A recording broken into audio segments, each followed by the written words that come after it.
এতিয়া আহি পালোঁ শ্বহীদ স্মাৰক ক্ষেত্ৰ আৰু শ্বহীদ স্মাৰক ক্ষেত্ৰ ইয়াত পাৰ্কিঙৰ ব্যৱস্থা আছে। পাৰ্কিং প্লেচটো চাওক, বহুত ডাঙৰ প্লেচ আৰু আগলৈ গাড়ী যাব দিয়া নাই, আপোনালোকে আহিছোঁ। আৰু এইখিনিত পুলিচ আছে আৰু ইয়াতে গাড়ী সোমাব দিছে আৰু ইয়াৰ পৰা চিধা যাব লাগিব। এইখিনিতে আছে মানে শ্বহীদ স্মাৰক বেদীটো আৰু তাতে আমি যাম। ইয়াতে আমাৰ গাড়ী পাৰ্কিং ইয়াত হৈ গৈছেগৈ, তাত গৈ চাম। এইটো হৈছে শ্বহীদ স্মাৰক পথ আৰু ইয়াৰ পৰা 300 মিটাৰ গ'লে তাতে আছে বিজ্ঞান আৰু প্ৰযুক্তি উচ্চ অধ্যয়ন প্ৰতিষ্ঠান। পাই গ'লেহি শ্বহীদ স্মাৰক। ইয়াত আৰু এটা পালোঁ, এখন স্কুলৰ পৰা আহিছে ছাত্ৰবিলাক, খুব মানে পৰিপাটিকৈ আহিছে। মোৰ পিছফালেও আহি আছে, আগত প্ৰধান শিক্ষক গৈছে নেকি। এয়া শ্বহীদ স্মাৰক ক্ষেত্ৰ আৰু উদ্যান। শ্বহীদ প্ৰণামত তোমাক। ইয়াত অলপ চেকিং আছে, চেকিংটো কৰালে আৰু সঁচাকৈ বহুত ডাঙৰ এলেকা।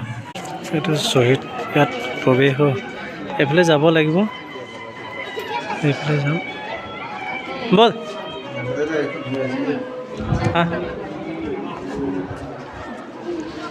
ধুনীয়াকৈ পানীৰ ব্যৱস্থাও কৰি ৰখাইছে। বহুত ডাঙৰ এলেকা, একদম ৰংঘৰৰ নিচিনা, তলাতল ঘৰৰ নিচিনা।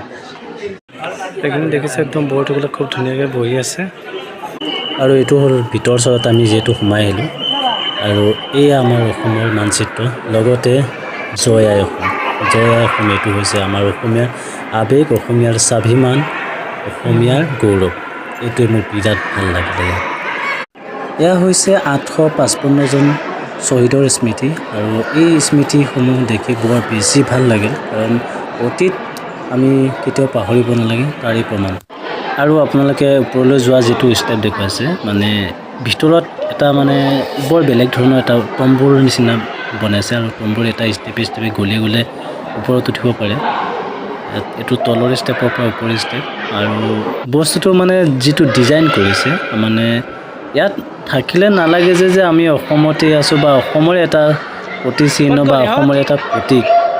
কিন্তু এইটোৱে আমাৰ সৌভাগ্য যে আমাৰ অসমত বৰ্তমান বহুত মানে নভবাকৈ, কিছুমান চিন্তা নকৰাকৈ কিছুমান যে চৰকাৰে যে এনেকুৱা ধৰণৰ পদক্ষেপ ল'ব, একদম বিৰাট ভাবিব লগা কথা।